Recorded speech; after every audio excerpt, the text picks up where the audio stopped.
right, good evening, everyone, and welcome. Thank you for being here this evening to be a part of Spokane Community College and the Hagen Center's speaker series. We are really honored to also welcome our guest speaker this evening, Claudia Castro Luna. We're happy to have her as a part of SCC and the community of Spokane, both this morning and this evening for presentations.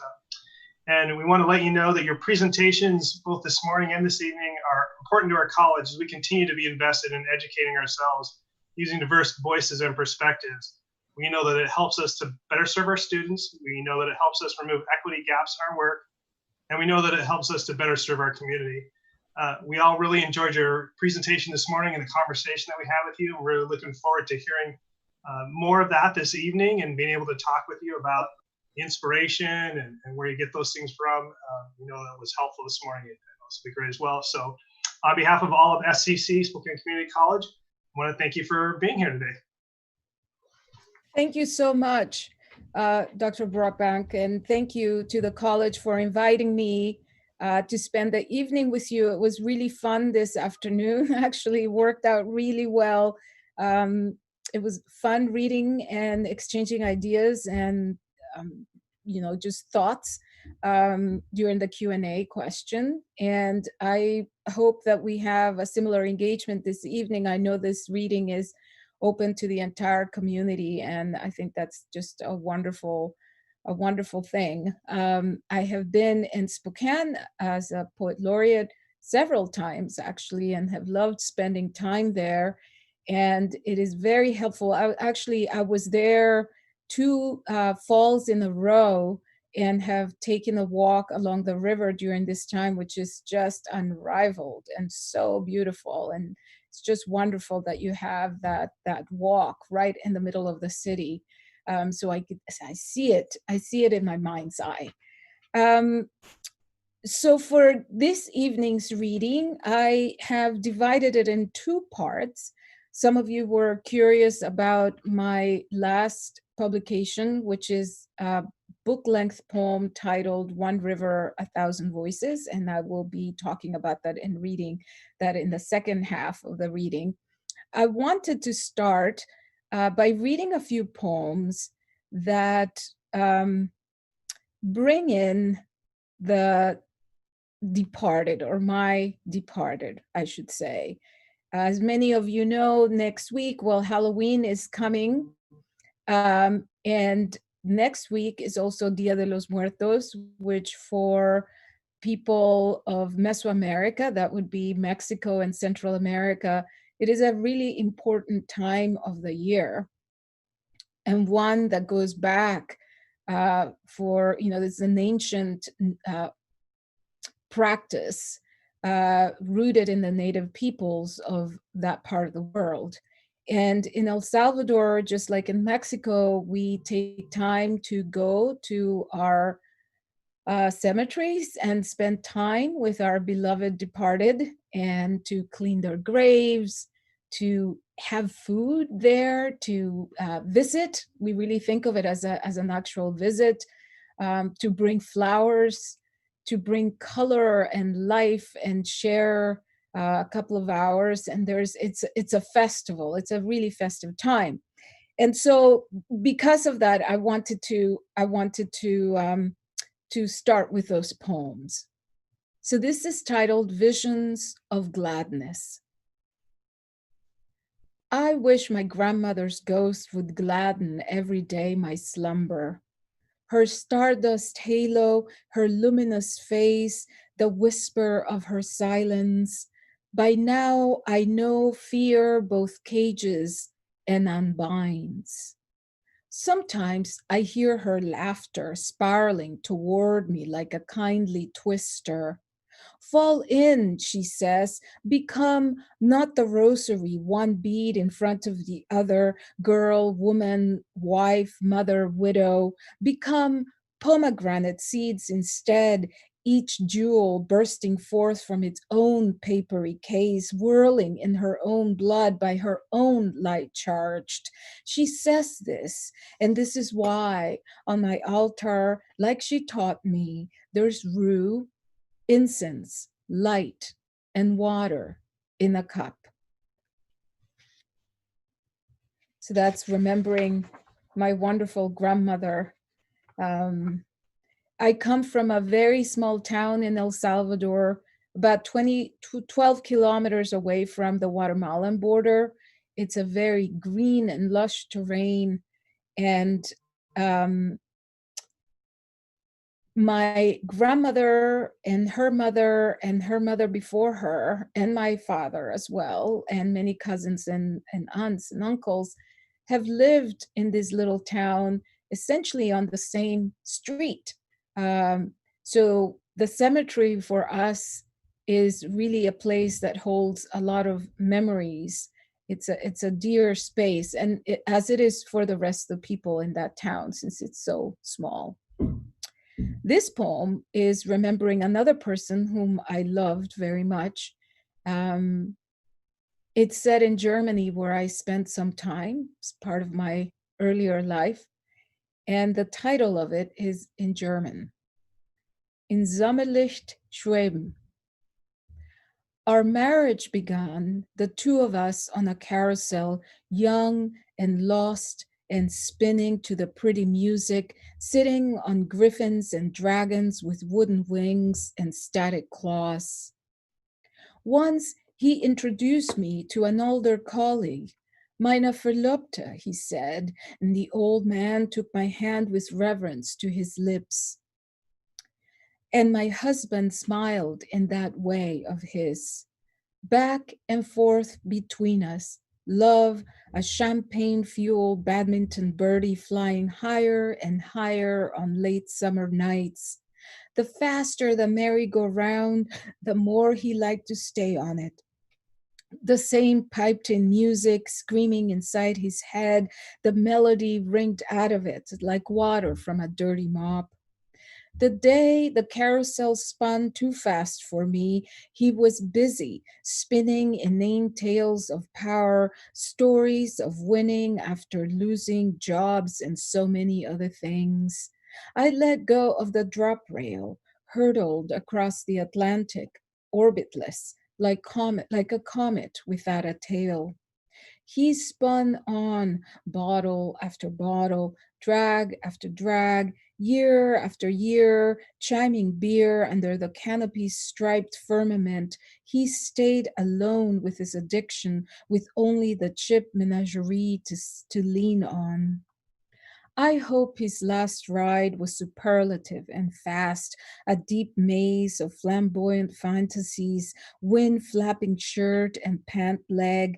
Look how my slip on shoes don't fall, he would have shouted at my ghost twirling next to him and breaking into his toothy smile, the gap in the middle, a channel for the dove inside him to fly through.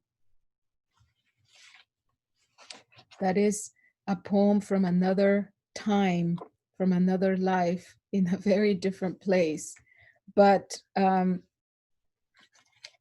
together in this selection of poems, because of this holiday, this important time of the year, certainly for me, but for many of us. This next poem is from the collection This City, which is a chapbook of poems. And this one's titled Monsignor Romero. And Monsignor Romero was the Archbishop of El Salvador during the 1980s. He was killed during the Civil War while officiating Mass. In the middle of Mass, somebody came and shot him in his heart. And 2 years ago, or perhaps even 3 years ago, the Vatican canonized Monsignor Romero, which is a very special thing to have happened. And people from all over the world traveled to El Salvador. He inspired thousands and thousands of people, certainly us in El Salvador, but people all over the world. And it was a very momentous time in El Salvador to have again the world community coming, this time not in consternation over the war, but a celebration of the memory of this great man. So this is my sort of I remember him in many ways in my writing, but this specific poem on the occasion of Dia de los Muertos. Monseñor Romero. Today is Dia de los Muertos. I took the children to visit Father Bill. As usual, we shared chocolate and pan de muerto. We poured a lot of chocolate on his piece of bread, and the ground around his grave swallowed greedily. We could have poured a river. When Father Bill died, a river, each tear like no other. I cried for each sister and brother, for the ones who were children and for the ones who were grown. I cried for me. I cried for you. I cried for my children, for things they know nothing about. War leaves no time for grieving. My right to mourn came with Father Bill's fall. At first glance, the US and El Salvador have nothing in common. Then time revealed the violence of poverty, the violence of drugs, the violence of guns, and like Monsignor said, the violence of love. That line in that poem about war leaving no time for grieving is it's very true, and actually it's a war leaves no time for anything other than surviving the next day. And it took years for me to, my family was still in El Salvador when Monsignor was assassinated, and it was a really scary time. The war, he was killed in March of 1980. In December of 1980, Maryknoll nuns, US nuns, were also assassinated in El Salvador, and by early February of 1981, the war was officially declared. And it took me many years. In fact, I was already the mom of my first daughter when I wrote that poem, and the local priest at the parish I used to attend died. And when he died, I really felt the impact of having lost Monsignor Romero all those years earlier. So it's interesting how time doesn't flow forward. It's really a spiral that um, we're caught in, and certainly with that poem, and sort of processing his death because somebody else whom I loved and respected had passed. So I talked earlier about my grandmother. There's only one very small cemetery in this little town, and it's directly opposite the one church. So there's a street that connects the entrance to the church and the entrance of the cemetery. And Dia de los Muertos, there's people selling foods and flowers and decorations the whole way into this gate, which is the entrance to this space. And I spoke with my dad a few days ago, and he was really saddened that because of the pandemic, the way this day normally unfolds will not be able to take place, and there will be no food. There will be entrance to the cemetery will be really checked by health officials. So there's only 2 people per dead relative who that will be let in, and only for a very short period of time. So, and there will be no older adults are being really protected in El Salvador. So my father was feeling really sad that he would not be allowed in because he's too old and fragile. Um, so I'm reading these poems, thinking of us, and hoping that we will very soon retake our normal activities and be able to have these celebrations that are so important to our cultural life. Here too with Halloween. We're going to do that this year. I don't know. I'm still puzzling over that. So this is titled The Way of Peace. And I make reference in this poem to gangs. When I was a kid in El Salvador, nobody had heard of the word gang. There were no, violent gangs. That phenomenon happened as a result of immigration and people coming to the U.S. and joining gangs and then returning to El Salvador. There's there's lots of academic papers written on this subject, and so gangs now control streets and. Sometimes, they expect you to pay to traverse a street or to enter an establishment. I really don't know how bad it is now, but a couple of years ago, it was certainly happening that there was a fee that had to be paid to them to do, things that one would normally do, such as go into a cemetery to visit one's departed. The way of peace. They say gang members guard the entrance to the cemetery with heat in their hands to extract from visitors a fee to mourn. A sort of morbid pay-per-view. Gangs may hover the graveyard, but the dead, the birds, the trees were there first. Let them come in through the bleached gate and keep coming, the birds. Let their trilling, their feather warbling spill onto the dead. Let Luis, my cousin, killed at the beginning of the war, 6 days after he turned 23, let him rejoice in the chirruping, in the cooling shadows of trees swaying above his humble grave. Let Gladys, who is buried without a marker, because the war washed from her everything, even her name, and is listed instead as addendum to her mother's cross. Let it be the birds who call out her full name. Let those who went venerably into eternal slumber, like my abuela, my great uncles, my great grandmother, my great grandfather, who all died as people should from the rasping of time against lung. Let them enjoy this avian gift.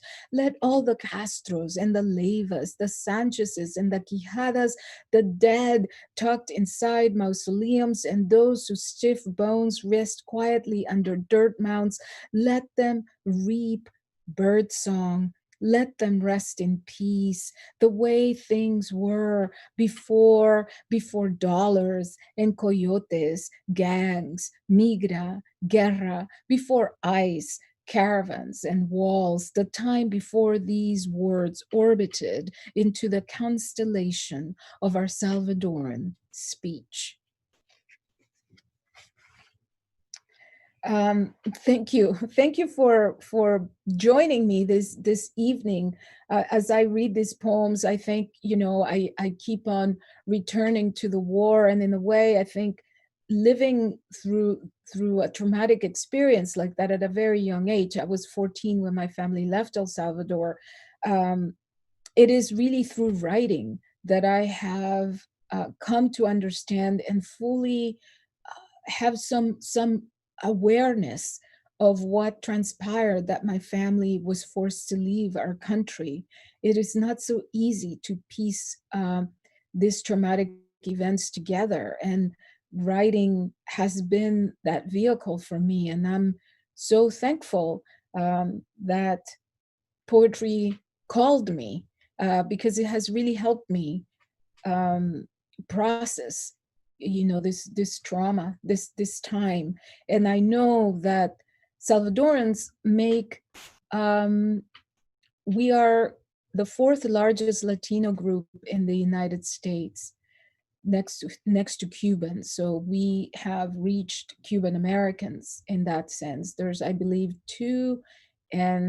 almost 2.5 million Salvadorans living in the U.S.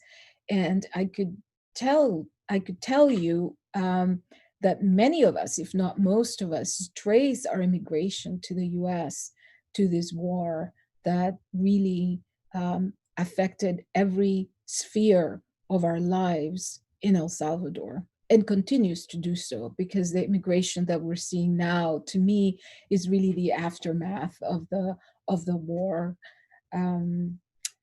So I will read one more poem from this section.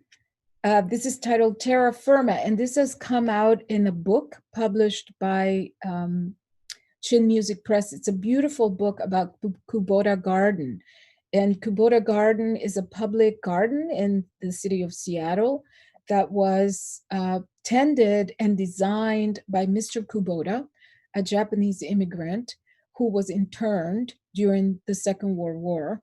And when he came back from his internment, he'd learned that this garden that he had, it was his property. He was a gardener, and he had created this space as a demonstration garden for people who were curious about, what sort of plants he had or design ideas and so on. That he had lost it, and he worked to buy the land back and reinstate this garden, which is now the most unbelievable public space.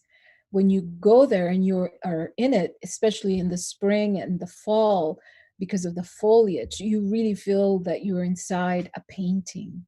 He was so masterful in the way in which he arranged his trees and shrubs and koi ponds and bridges, and the way he created, small forested spaces, and the flank of this hill, which feels that you're really, when you're walking through this part of the garden, you feel you're ascending to this sacred space at the top of the mountain. So my mother came to visit me. My mother lives in California, and she came to visit me, and I took her to the garden, where we spent a morning and had a picnic there. And when I was approached to contribute a poem to this book, I knew exactly what I wanted to say. Or I knew I had a seed in me for writing about this garden, and it had to do with the visit I had with my mother there. So this is titled Terra Firma. We walked mother, daughter through iron gate into verdant womb, sensing all paths were equally right. We would not see each other for a while, wanted to spend time together, do things mothers and daughters do. We climbed flank of a mountain, forest landscape embracing us early morning, and with each skyward step, whatever easy words we had been speaking fell from us, like ripened leaves break off their branches. But to tell the truth, words had long before fallen from our trees. From the mountaintop, 35 years of exile spread below us, decades of struggling alone with our hearts of darkness, warriors never spoken of, the grind of living life at the margins, keeping fears inside so as not to worry the other. We were warriors, each of us, though we did not know it. The silence we came to understand as normal corroded the wood of us, wounded us to ourselves and to each other. The morning wore on, leaf upon leaf, bark on bark. Side by side, sitting on a bench, we ate our picnic lunch. I chewed and listened to the waterfall nearby. The silence of my mother is the silence of her own mother, and my silence is that of all the mothers and grandmothers before us, it said. Generations of women who learn to do rather than speak to survive. What patient gardeners each of my female ancestors must have been, pruning and clipping away parts of themselves to let their young ones grow tall, become trees. Maple against spruce, ginkgo against cedar, emerald lawns, mossy moss, celluloid harmony plus friendly carp on a spring-fed pond, conspiracy of garden revealing my mother's quiet inner partiture.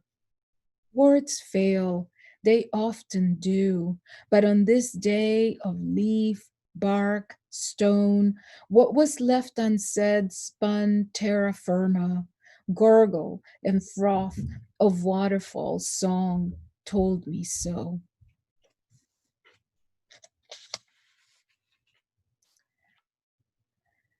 Yeah, that is the morning I spent with my mom in that wonderful space, which is the garden. So I'm going to make a transition to read from a very different work, which is this book, which I will show to you, One River, a Thousand Voices. And yeah, I have read poems about my experience of immigration and the experience of war, um, and remembering ancestors and remembering El Salvador. And now I'm going to make a radical switch to our natural environment here and in Washington State. I'm coming to the end of my third year as poet laureate. Soon in January or February, a new person will be appointed to the term. And actually, the person who came before me, Todd Marshall, is from Spokane. And I think Todd was an amazing, incredible poet laureate. And we are indebted, all of us in Washington State, for his service and all the joy and all the travel and the teaching that he did during his terms. And perhaps that is why, because I have such deep respect and admiration and appreciation of him, maybe this is why I have, I keep a soft spot for Spokane, because he lives there and teaches there at Gonzaga. So this book came about as one of the projects I did as laureate, which was to follow the length of the Columbia River as it moves through the territory that is Washington State. And I started at the northern part where the river comes in from Canada. And the aim was to follow it until it enters the ocean. The pandemic, I had a good run with it, holding poetry readings and writing workshops and visiting schools and after school programs, libraries, following the river. And then the pandemic happened, and it's the last actual visit I had was in February to Clark County, which is where Vancouver is located. So so this is it's a tender moment to be able to share this work with you and to tell you about this part of my work as the laureate. I wanted to show you a photograph because this book is an accordion book, and it's an unusual format. So this is a photograph of me with a mock-up of this book. First, I produced the book as a fine print book. So this is all letterpress. I did it with the help of an amazing printer, Jenny Wilkson, at the School of Visual Concepts in Seattle. And that, you see there, that mock-up eventually became two books. One of them is a fine edition, a hand-printed version of it, and then the other one is the one I will read from, and the one that is now a commercial book. But I wanted to show it to you because it's taller than I am. So as I read, you will see that it will be unfolding as you see it there. And I also wanted to show you a set of slides, not that many, but a few slides of the river, because I think it's important to bring in the river into this space.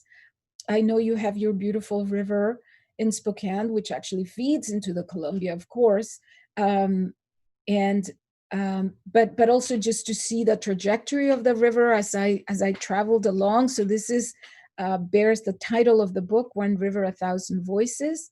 And the first slide here that we will see is of Kettle Falls. This is early in the morning. Maybe this is 7 a.m. It's such an amazing photo. I started this project because I was really interested in the human ecology of the river. I really wanted to know people who live on the banks of this river, what does the river mean to them? How do they engage with their everyday lives?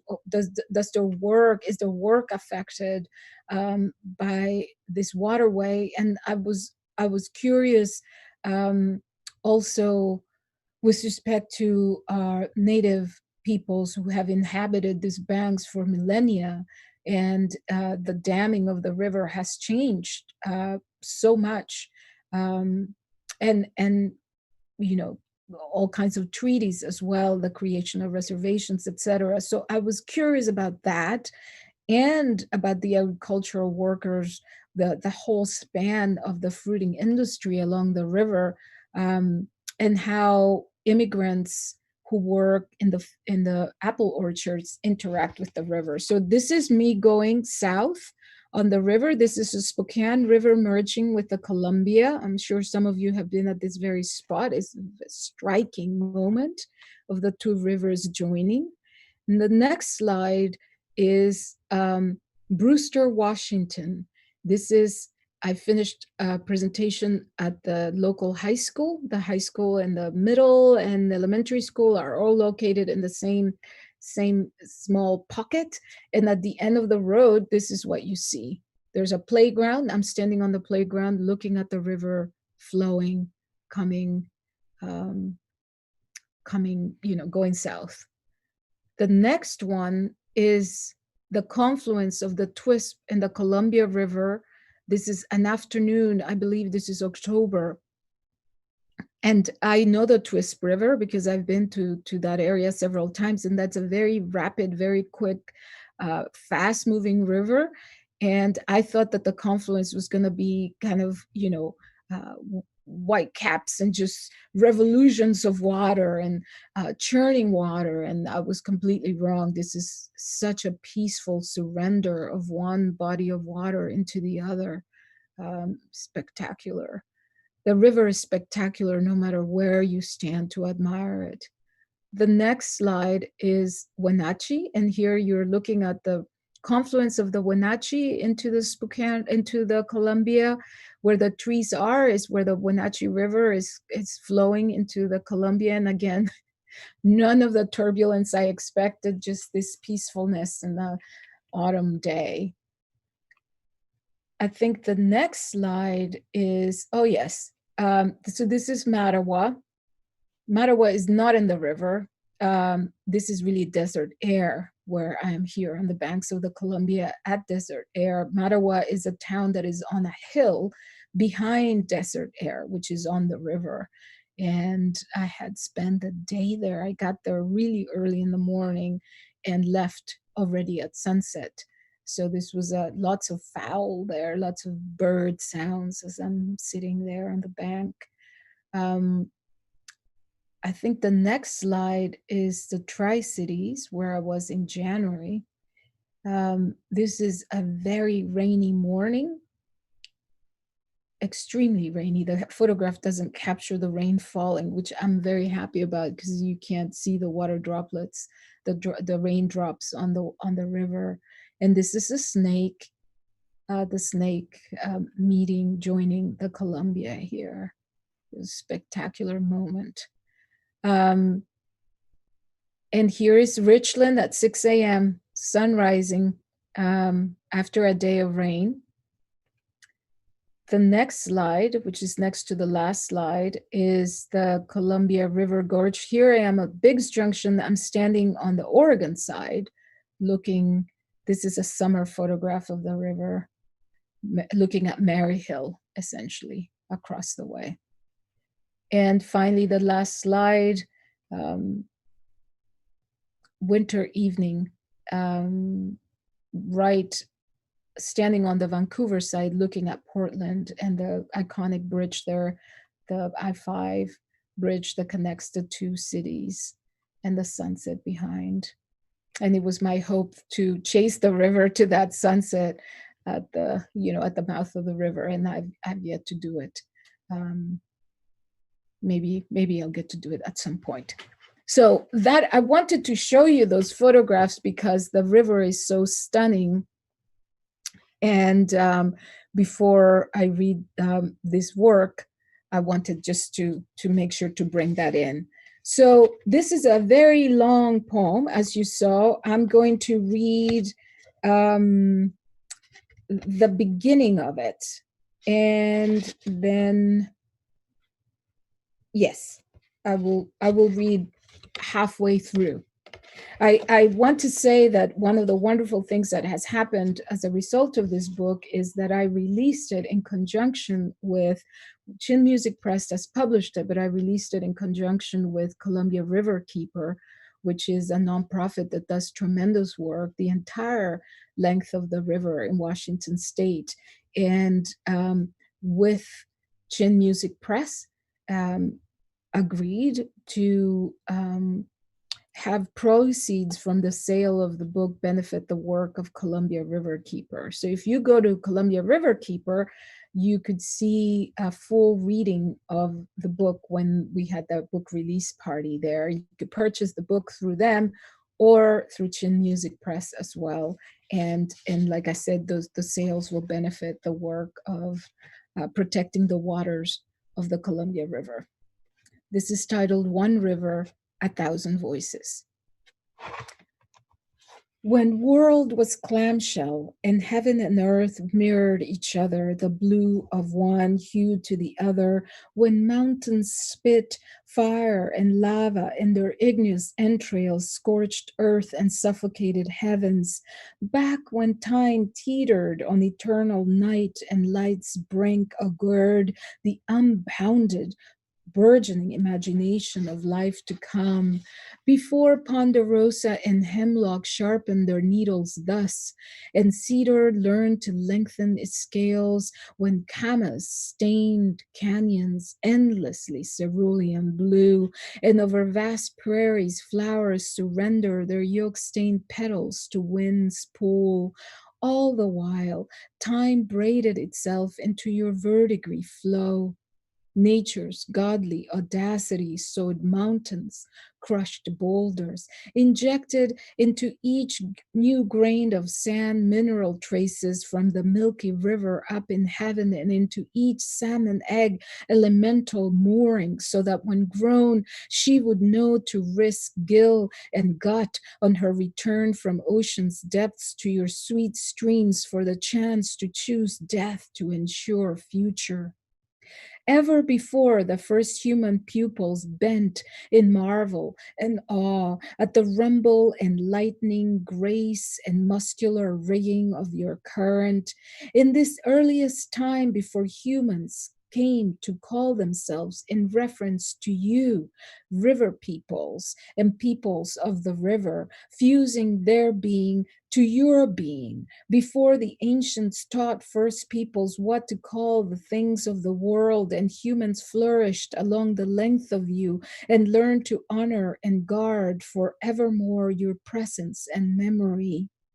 A four-sage woman etched into stone stories of her people and sat beside a quiet pool along rocky shores, hearing something of herself in the music and gargle of your waters, before humans' tongues called a place of roaring, sizzling falls Shunitwu, and your majestic self names of reverence, even before brave men perched on wooden planks and snared leaping salmon on their improbable journey to spawning sites, before prayers of praise and gratitude, before songs of sorrow and joy, before words spoken and unspoken rained upon your current, when cadence and rhythm of dancing feet transmitted heart and spleen, yearning and gratitude down to your silty floor, certainly thousands of years before captains jostled and repeatedly sailed past your ocean frontier,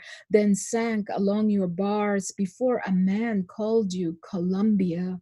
You had long been Nichiwana, for millennia running unbounded, hoiling, coiled within your current, arias of summer suns and howls of countless wolf moons. most certainly, before your chilly current was with concrete penned and silenced so that your icy pole degenerated to tepid lakes, before plentiful salmon runs came to live their splendor only in the memory of those who were to them witness and their descendants, when man and woman were such, not Indian man and not Indian woman, a time before treaty and broken treaty had entered the lexicon of Cilician, Sahaptin, and Chinookan languages, before men who had lived by their own rules were forced from their lands, before all the befores, you, river, had already been called 1,001 names, each name for every animal, creature, and vegetable spirit that ever breathed, mated, and died, that ever flowered or shed a spore, each tree, each flower, each bulb,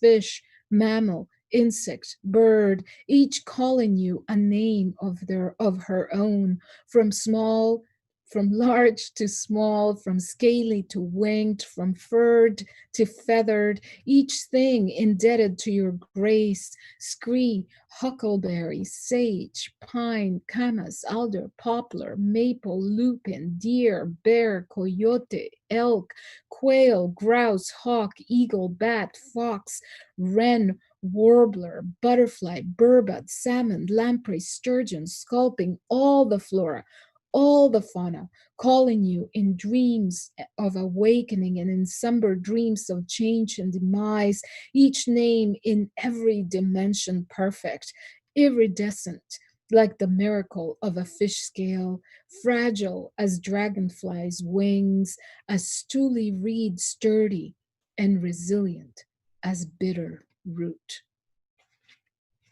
So I will stop there. The book goes on. And if you're curious, as I said, you could find a full reading of it in the Columbia River Keeper website. I want to be mindful of time, and I'm always very happy whenever I'm doing a reading such as this one, to allow for comments or questions. So I'd be happy to answer questions about, maybe you're curious about what does it entail to be a poet laureate, or about writing this book, this long poem that became a book, or any of the other work that I read. If not, I could read. I'll try to answer your questions with more poems so I could get a few more in. If we have questions from our audience, if you could just type them into the chat, then I can ask them of our guest. Check and see if there are any from the live feed.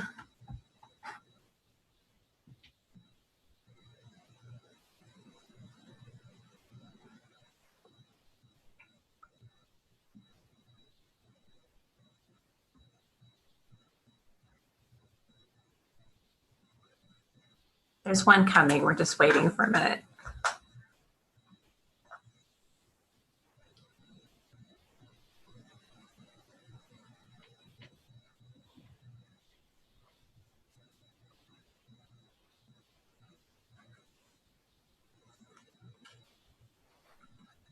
Maybe not.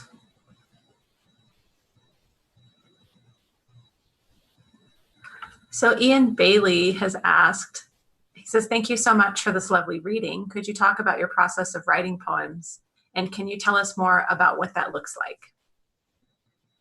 Thank you for the question. I think it's really varied, frankly, the process of writing. Sometimes, I get a word or an image, something I see that triggers then an emotion that I could follow and see unfolding into a poem. A lot of times words capture the essence of a poem for me. So I always carry a notebook and a pen with me, even when I just go for a little walk around the neighborhood, because I never know when I will get a thought or an idea or a feeling, or find a word. So that would be one way in which the writing process gets triggered. A lot of times I'll sit down and I'll read, and and the reading triggers thoughts. So on a really good day when school was a thing that happened, I have 3 kids who go to school here at home. So they would, I would get them off to school, and then I would come back home and read. And invariably 20, 30 minutes into the reading, something would happen that would beckon me to sit at my desk and write. Or it could be that I was working on a poem and some idea came into my mind, and I would go then back into that work in progress. So definitely reading always triggers writing for me. Um, and then the third way is really more, maybe less inspiring in a way. And that is, I think when I have an idea, so this poem that I read comes from this project. I was spending a lot of time along the Columbia River. I knew I wanted to write a poem about it, and did a lot of reading outside of, creative writing and poetry about the river. I read history, I read journalism about the river. And so I was very, very much in a mode of project. And, when you put your mind to something, your mind goes. And so I started this project, and suddenly I was in this writing space of writing into this river poem, which grew and grew and grew as I discovered new things, as I spent time sitting on the river, and I just allowed for whatever needed to happen to this poem to happen. So I didn't have a length in mind. I had nothing in mind. I just allowed myself to go into this poem, and it became as long as the river in a way, which I welcome. So yeah, I would say those are 3 different ways. One is very deliberate, working into a project. The other one is more just, walking and seeing something or hearing something, holding a word in my mind. And the other one really certainly through reading.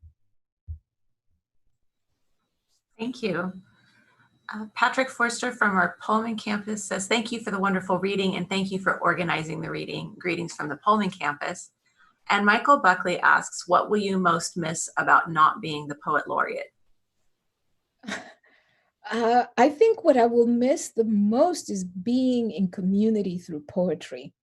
I think that has been the most rewarding, most special moments have been being in a teeny library where I've driven 5 hours to get to, or something like that, and having people show up and sharing poetry together. And I always made it a point to say, let's hold this moment here, because this is an exceptional moment to come together in peace, to to share the word, our love of words, right? I mean, that is just such a tender, special thing. So I think I will miss that the most.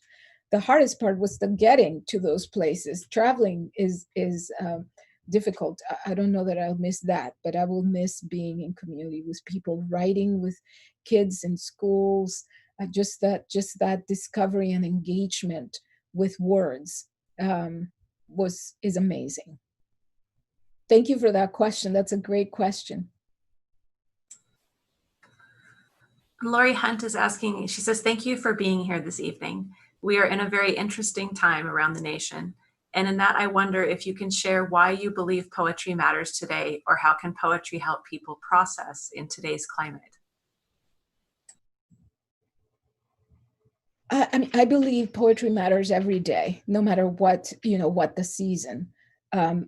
I have thought about this question because I think when you write a poem, you really consider the words, right? Word choice, the weight, the feel, the denotations and connotations of a word are really important. We hold this, our language with great care and consideration. This is not, a poem is not something that is something you toss. A poem is something that you water like a garden and you care about.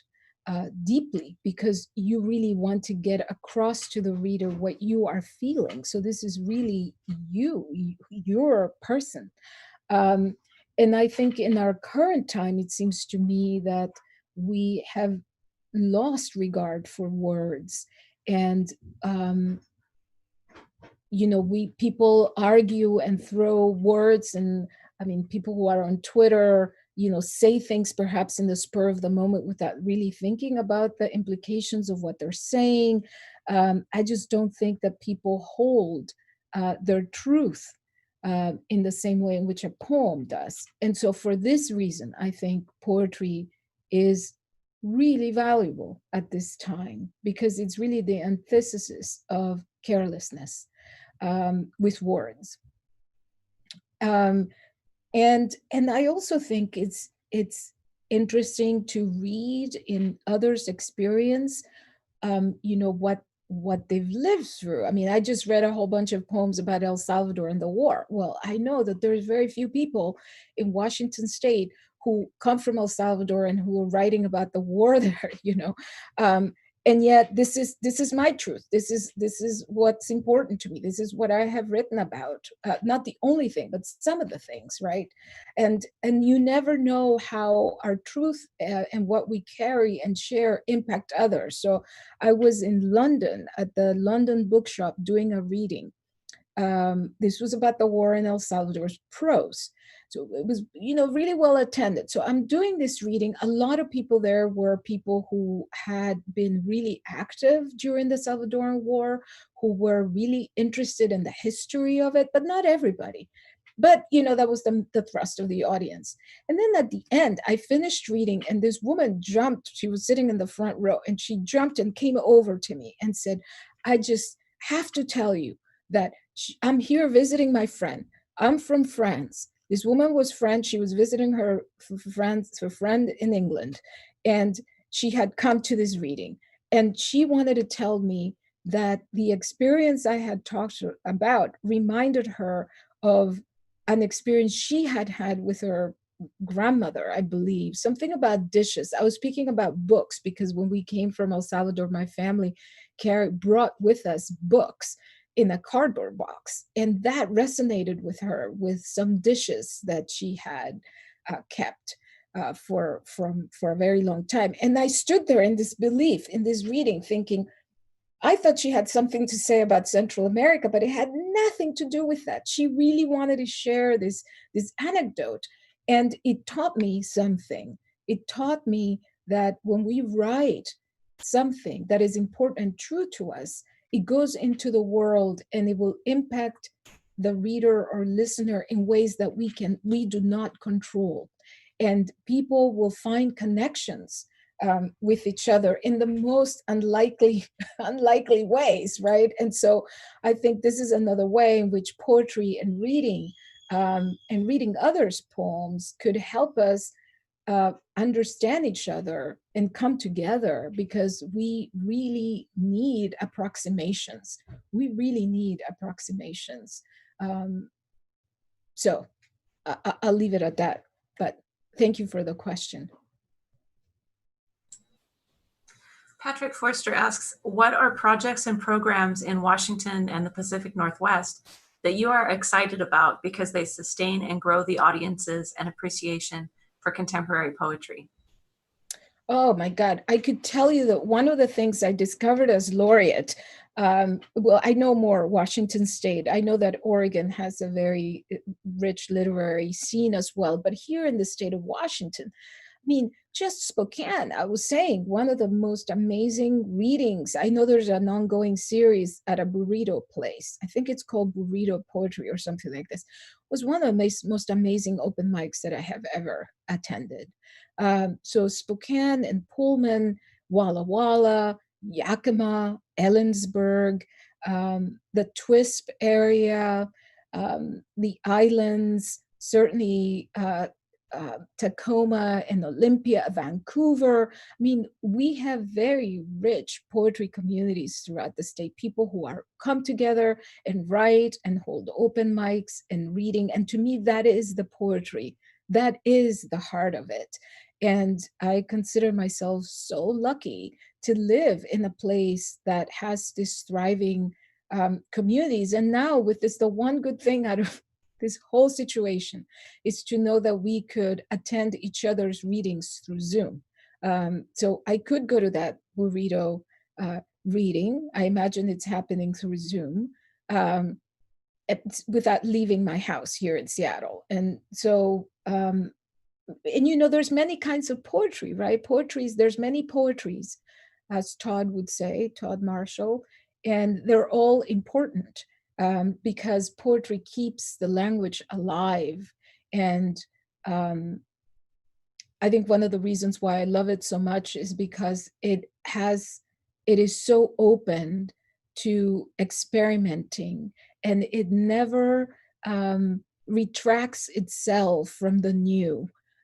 So there's so many different, I mean, you pick up a contemporary book of poetry, and I read a lot of more contemporary poetry.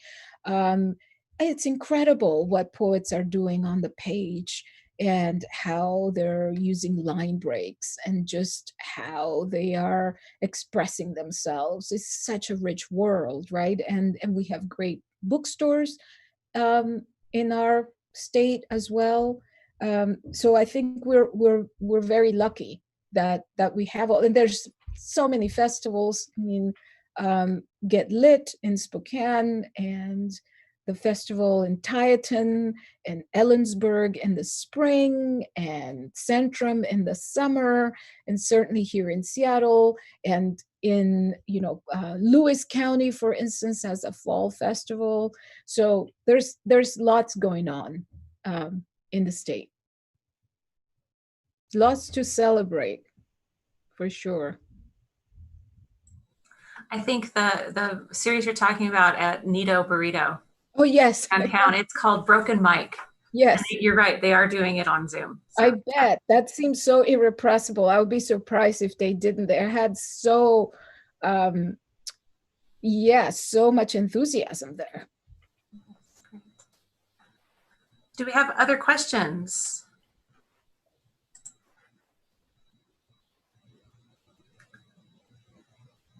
All right, then. I think that brings us, it's 7:30. So it brings us to the end of our time tonight. Thank you so much for being with us here. Absolutely. It's my pleasure. I'm so glad you called me and invited me.